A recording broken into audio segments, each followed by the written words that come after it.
Hello, welcome back to Teach Languages Online, the podcast all about your online language teaching business. I'm Lindsay Williams from Lindsay Does Languages, and we're here for a little mini series of special episodes over the summer of 2022 leading into September. We've got some exciting things coming up in September that I wouldn't want you to miss. So I figured it's a good time to just check in with you if you're here, subscribe to the podcast feed, and share with you a few things I've been thinking about lately. So this first episode, we're going to be talking about mastering the art of teaching languages online, how to create a rewarding online teaching business. So teaching languages online is a really great way to start working for yourself, especially if you have an interest in languages or if you enjoy teaching others how to speak a foreign language. Those things, kind of important in this. So there are many online platforms that are out there that offer paid opportunities for teachers and for tutors to teach students remotely. And of course, there's the option to do it solo, which is my preferred choice, because if you're on the platform, you're paying probably a little percentage of what you earn to the platform.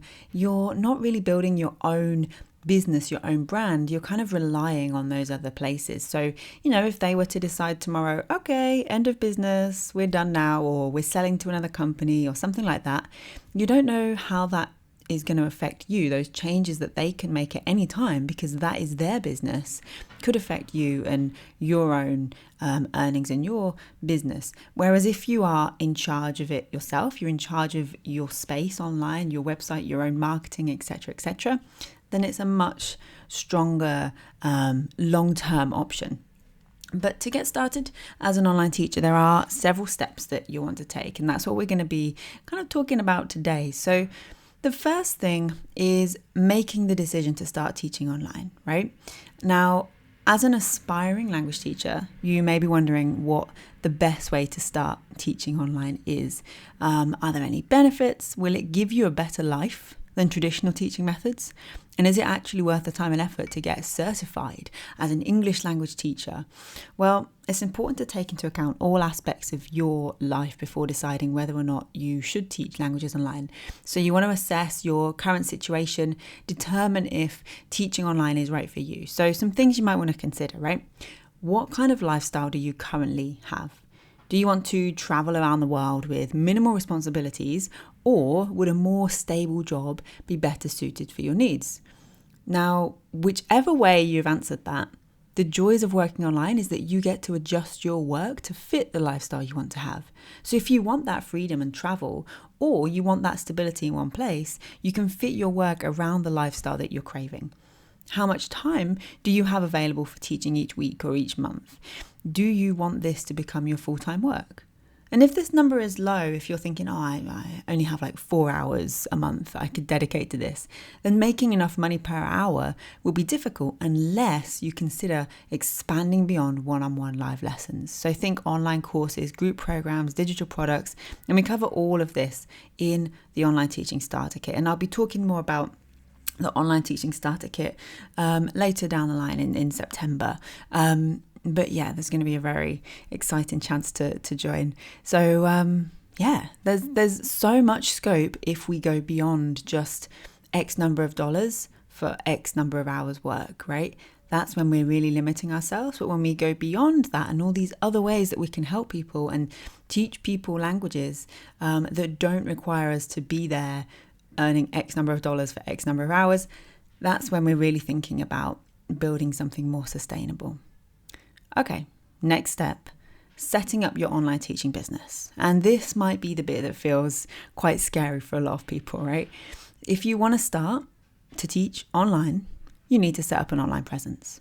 So this means getting a domain name, that's, www.mybusiness.com.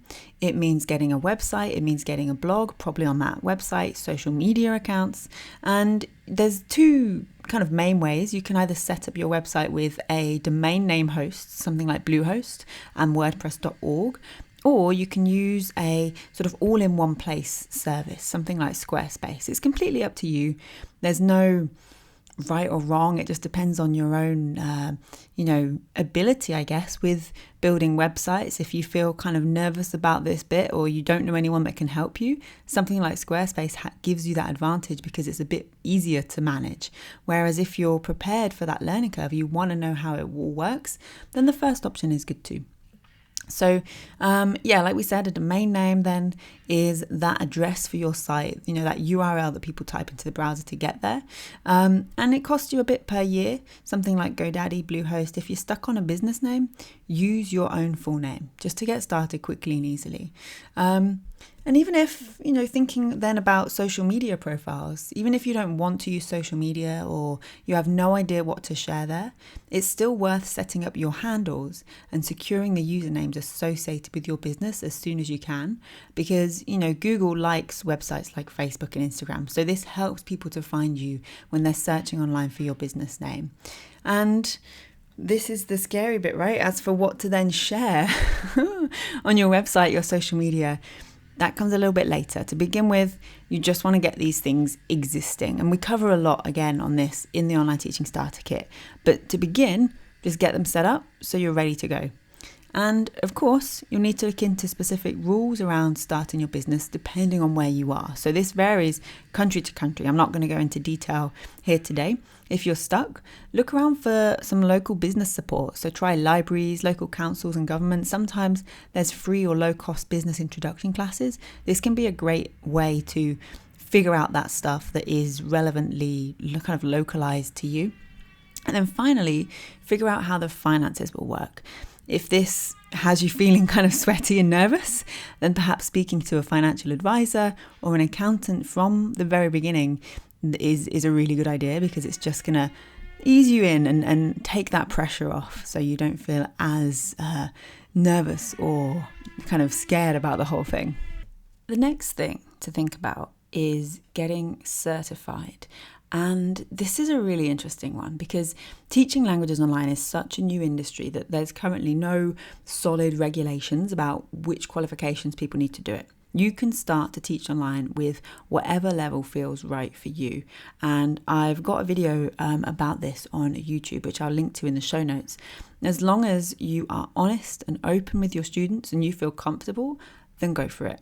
I have studied my entire degree and now my master's whilst working and running my business. If I'd waited, I still wouldn't be working, right? So there's always options. And like I say, just having that sense of honesty, of like, I am currently working towards my TEFL certification, these kind of things, just being very clear so that people know where they stand, and you feel better too, because then you know that they know the whole story, right?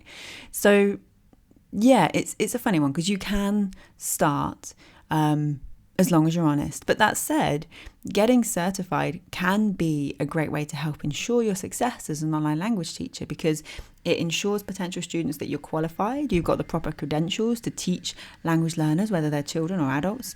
But just remember that a piece of paper alone isn't enough. So continue to upskill yourself with experience as well. And that's one of the best things about being able to study part-time whilst you're working. You can be getting the experience and the qualifications at the same time. So the next thing to be thinking about is curriculum and creating curriculum. Before you start teaching languages online, it's important to decide how you're going to go about teaching your language. And the first step of that is choosing a curriculum, and perhaps not in the way you'd expect. You may find as well that if you start, things suddenly shift. You realize that actually the students you're getting aren't who you thought you'd be working with. And so things might shift and change. So this doesn't need to be, a whole solid curriculum perfectly laid out with flawless activities for every single lesson before you even think about setting up the website. But it's something that you want to have some foundation with, and it's going to advance and it's going to grow. If you decide to use a pre-existing curriculum, then the next step is finding one that works for you and your students. So you may want to consider adapting an existing course in order to meet specific needs of your students. And an easy way of adapting a course can be as simple as adding or subtracting vocabulary or grammar lessons, or modifying the amount of time spent on certain topics within the program, such as introducing tenses earlier if you think that they're introduced too late in the pre-existing curriculum. Whatever changes you make should align ideally with what's been proven effective and relevant for language learners at this level. And this will ensure as well that, both teachers and students are successful with their studies. If no pre-existing materials match all of the criteria perfectly, but they still seem like good candidates for adaptation into something more suitable for online instruction, this is often the case, then perhaps creating something entirely new would be best suited for this situation. So this way you've got full control over what goes into each lesson plan, so everything meets our goals. And honestly, my preferred method has always been to create your own curriculum, lesson plans and products from as from scratch as possible, because that way you're also creating resources that you can reuse and even resell yourself, right? With no concerns about copyright or anything like that. And I get that, this can be daunting too, which is why I've included lessons on this in the online teaching starter kit as well, so you're confident from the get-go on this. Encouraging student engagement. Now, I'm talking about two things here, both inside and outside of lessons. Why? Well, getting students isn't enough, because you kind of want people to stick around and keep learning with you, right? And the best way to do that is with engaging lessons and the right level of engagement outside of lessons too. If you're looking to encourage student engagement in lessons, consider tools like live video, voice chat, screen sharing. The more you have at your disposal, the higher the chances of keeping students engaged and motivated. And Zoom, honestly, is likely your best bet for one-on-one and group live lessons. In addition to offering an interactive learning environment for your students, it's also important that you offer a way for them to communicate with each other, or at least with you, outside of lessons. So this can be done via a forum on your website, or even through a kind of in-app messaging service like Slack, WhatsApp, Voxer. And just having this communication channel open allows students to ask questions about assignments or share feedback on lessons. However, think carefully about this, because if you hate WhatsApp, then you are not going to want your phone buzzing all weekend. If you are slow responding to email, then that might not be the best option. So set boundaries that work for you first and foremost. And lastly, don't forget about active learning opportunities. So providing activities that allow students to practice their language skills will not only help them retain what they've learned, but also reinforce their own interest in the subject matter at hand. And there we have it, some real core things to think about at the very, very beginning, so you can master the art of teaching languages online and create a rewarding online teaching business. If you want to learn more, you want to learn how you can create a business teaching languages online, because you do have that ability. This isn't something reserved for someone else. The accessibility of starting your own online business is better than it's ever been. But I know that it can still feel like a lot of hurdles to cross. So in the Online Teaching Starter Kit, I support new and growing online language teachers like you to start, grow and expand their online language teaching businesses. And as I mentioned at the beginning of the episode, in September 2022, I'll be opening up the Online Teaching Starter Kit with some very special bonuses that you won't want to miss. Trust me, I'm really excited about some of these changes that we've got coming. So you can join the waitlist to let me know that you're interested, and I'll be in touch with you before anyone else to tell you all about this. Just visit lindsaydoeslanguages.com/OTSK.